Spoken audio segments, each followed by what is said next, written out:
Sense and Sensibility by Jane Austen. Chapter 3. Mrs. Dashwood remained at Norland several months, not from any disinclination to move when the sight of every well-known spot ceased to raise the violent emotion which it produced for a while, for when her spirits began to revive and her mind became capable of some other exertion than that of heightening its affliction by melancholy remembrances, she was impatient to be gone, and indefatigable in her inquiries for a suitable dwelling in the neighbourhood of Norland, for to remove far from that beloved spot was impossible.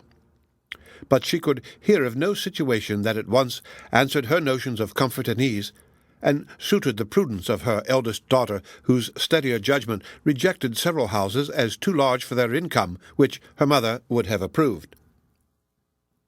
Mrs. Dashwood had been informed by her husband of the solemn promise on the part of his son in their favour, which gave comfort to his last earthly reflections.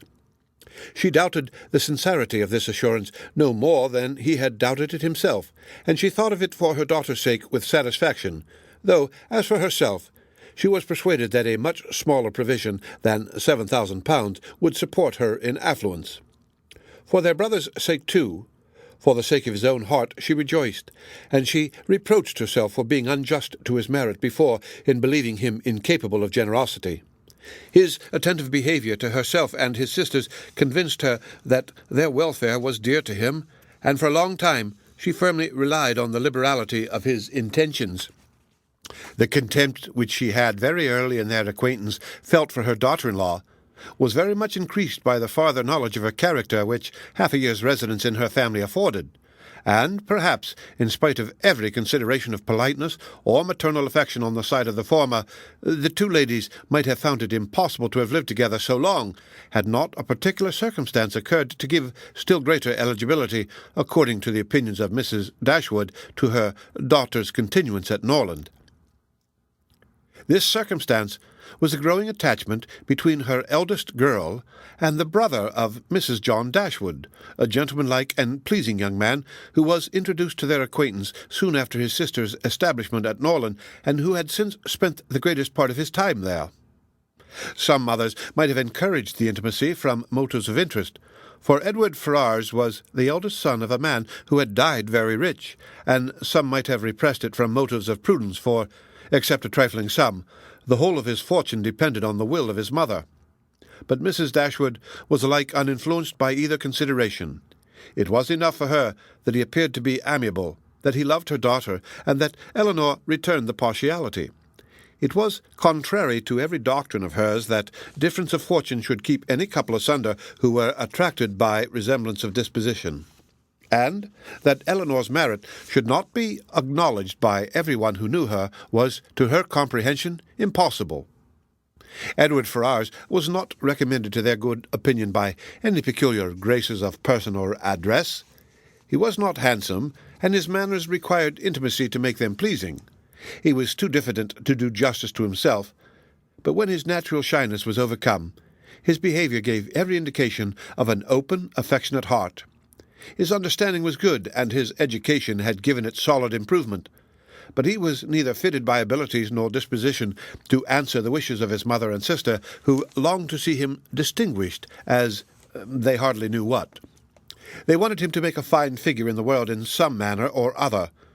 His mother wished to interest him in political concerns, to get him into Parliament, or to see him connected with some of the great men of the day.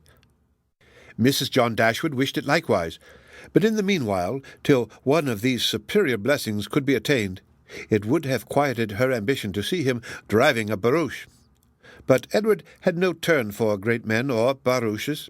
All his wishes centred in domestic comfort and the quiet of private life. Fortunately, he had a younger brother who was more promising. Edward had been staying several weeks in the house before he engaged much of Mrs. Dashwood's attention, for she was, at that time, in such affliction as rendered her careless of surrounding objects. She saw only that he was quiet and unobtrusive, and she liked him for it.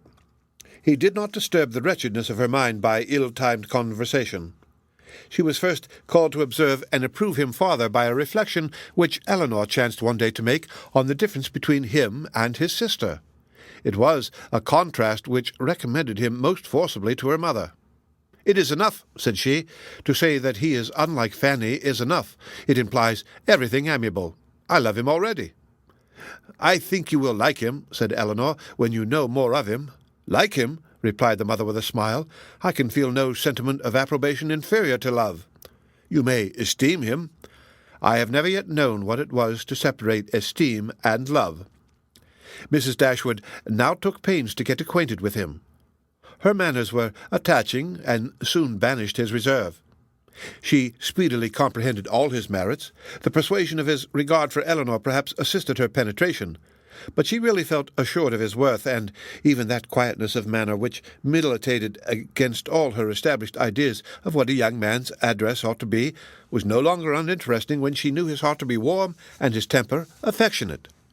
No sooner did she perceive any symptom of love in his behaviour to Elinor than she considered their serious attachment as certain, and looked forward to their marriage as rapidly approaching. "In a few months, my dear Marianne," said she, "Elinor will in all probability be settled for life. We shall miss her, but she will be happy." "Oh, mamma, how shall we do without her?" "My love, it will be scarcely a separation. We shall live within a few miles of each other, and shall meet every day of our lives. You will gain a brother, a real, affectionate brother. I have the highest opinion in the world of Edward's heart. But you look grave, Marianne. Do you disapprove your sister's choice?" "Perhaps," said Marianne, "I may consider it with some surprise. Edward is very amiable, and I love him tenderly, but yet he is not the kind of young man. There is something wanting. His figure is not striking. It has none of that grace which I should expect in the man who could seriously attach my sister. His eyes want all that spirit, that fire which at once announced virtue and intelligence. And besides all this, I am afraid, mamma, he has no real taste. Music seems scarcely to attract him, and though he admires Elinor's drawings very much, it is not the admiration of a person who can understand their worth. It is evident, in spite of his frequent attention to her while she draws, that in fact he knows nothing of the matter. He admires as a lover, not a connoisseur. To satisfy me, those characters must be united. I could not be happy with a man whose taste did not in every point coincide with my own. He must enter into all my feelings.